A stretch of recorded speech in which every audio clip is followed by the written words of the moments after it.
নমস্কার। আজ একটা বিষয় পরিষ্কার করে বলতে চাই।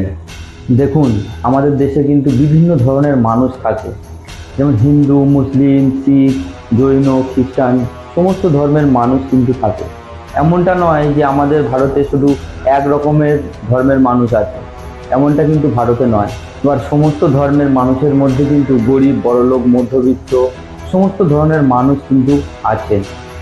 এবং এই সমস্ত মানুষ কিভাবে চলবে তার জন্য একটা লিখিতভাবে নিয়ম বানানো হয়েছে স্বাধীনতার পর। দেখুন, মূল বিষয়টি হলো, আজকের দিনে যে কোনো বিষয়ে মানুষ কিন্তু নিজের মত প্রকাশ করে। সে যে কোনো মাধ্যমেই হোক, সংবাদ মাধ্যমে হোক, সোশ্যাল মিডিয়ার মাধ্যমে হোক, কিংবা কোনো অনুষ্ঠানে স্টেজের মাধ্যমে হোক, যে কোনো মানুষ কিন্তু নিজের মত বিভিন্নভাবে প্রকাশ করে। এইখানে আপনাদেরকে একটা ছোট্ট কথা বলবো। বর্তমানে আমাদের দেশে যে পরিকাঠামো আছে সেটা দীর্ঘক্ষণ মজবুত রাখতে গেলে এবং আরও ভালো করতে গেলে তার জন্য কিন্তু সবচেয়ে আগে লক্ষ্য দেওয়া দরকার শিক্ষা, আইন, স্বাস্থ্য এবং প্রকৃতি ও পরিবেশ সব থেকে কিন্তু বেশি গুরুত্বপূর্ণ বলে আমি মনে করি। এই ব্যবস্থাগুলো যদি ভালো না থাকে, আগামী দিনে কিন্তু দেশের পরিকাঠামো ভালো হবে না। এবার ভাবুন, আমাদের দেশে যখন সমস্ত ধর্মের লোক আছে, শিক্ষিত মানুষ আছে, গরিব বড়লোক সবাই আছে, আমরা কিন্তু কিছু জায়গায় আমরা এক দেখাই। যখন কোনো ক্রিকেট খেলা হয় ইন্ডিয়া পাকিস্তান, অথবা আমাদের দেশের সঙ্গে বাইরের দেশের যখন কোনো ঝামেলা হয়, তখন আমরা সমস্ত দেশবাসী এক দেখাই। কিন্তু আমরা একটা জায়গায় কখনোই এক থাকি না, সেটা আমাদের দেশে রাজনীতি মহলে। আমরা কিন্তু কোনো সময় এক দেখাই না যে আমরা সবাই এক। এই রাজনীতি মহলে আমরা এতটাই আলাদা যে সমাজে দেখুন লোভ, হিংসা, মারামারি, এমনকি জীবনও পর্যন্ত যাচ্ছে এই রাজনীতির কারণে। দেশে যেন একটা মহামারীর মতন অবস্থা চলছে বর্তমানে।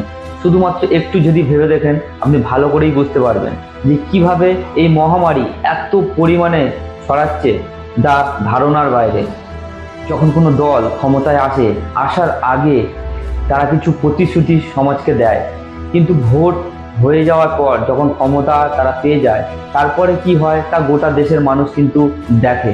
আর এটা হওয়াটাই স্বাভাবিক, কারণ আমার মনে হয় ভারতে 50% মানুষ না বুঝেই ভোট দেয়। ভোট দেওয়ার আগে একটাবারও ভেবে দেখে না যে কাকে ভোট দিচ্ছে, ভোট কেন দিতে হয়, আর ভোট যাকে দিচ্ছে সে আগামী দিনে আমাদের জন্য কি করবে, তার পরিকল্পনা কি, এগুলো কেউ একজনও মনে হয় ভেবে দেখে না। আমাদের ভারতে অধিকাংশ মানুষই কিন্তু না দেখেই ভোট দিয়ে দেয়।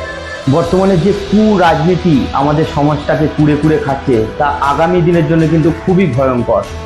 আজকের এই পরিস্থিতি কিন্তু খুব চিন্তার বিষয় হয়ে দাঁড়িয়েছে। আর আজকে এই পরিস্থিতি ততদিনই ঠিক হবে না যতদিন না সঠিক শিক্ষার আলো সমাজের সমস্ত কোণায় গিয়ে পৌঁছাবে। ততদিন কিন্তু এই পরিস্থিতি এমনই ভাবে চলবে এবং আগামী দিনে আরও খারাপের দিকে কিন্তু নিয়ে যাবে। এই রাজনীতির শিকার কারা হয়?